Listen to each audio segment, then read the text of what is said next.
বিশ্বের সবচেয়ে বেশি শ্রমিক মারা গিয়েছিল বুর্জ খলিফা বিল্ডিংটি বানাতে গিয়ে, নাকি চীনের তৈরি থ্রি গডেস ডেম বাসটি বানাতে গিয়ে?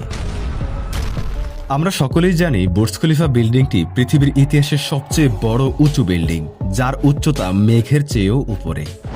অন্যদিকে চীনের তৈরি থ্রি গডেস ড্যামটিও পৃথিবীর সবচেয়ে বড় বাঁধ, যা পুরো একটি নদীর পানিকে থামিয়ে দিয়েছে এবং পৃথিবীর ঘূর্ণায়মান গতিকেও দিন দিন কমিয়ে দিচ্ছে। হ্যাঁ, আপনি ঠিকই শুনেছেন, এই বাঁধটি এতটাই ভয়ঙ্কর বিপজ্জনক যা পৃথিবীর উষ্ণতা বাড়িয়ে আবহাওয়ার মধ্যেও পরিবর্তন নিয়ে এসেছে। চীনের ইয়াংজি নদীর উপর নির্মিত এই থ্রি গডেস ড্যামের দৈর্ঘ্য প্রায় ৭,৬৬০ ফুট এবং এর পানির ধারণ ক্ষমতা প্রায় ৩৯ বিলিয়ন ঘনমিটার। ১৯৯৪ সাল থেকে ২০১২ সাল পর্যন্ত চলেছিল এই দানবাকৃতির ড্যামের নির্মাণ কাজ।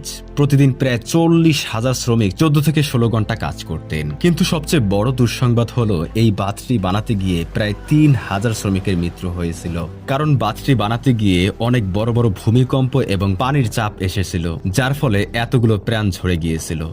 অন্যদিকে এই বুর্জ খলিফা বিল্ডিংটি বানাতে গিয়ে আনুমানিক ৪০০ থেকে ৭০০ জন শ্রমিকের মৃত্যু হয়েছিল।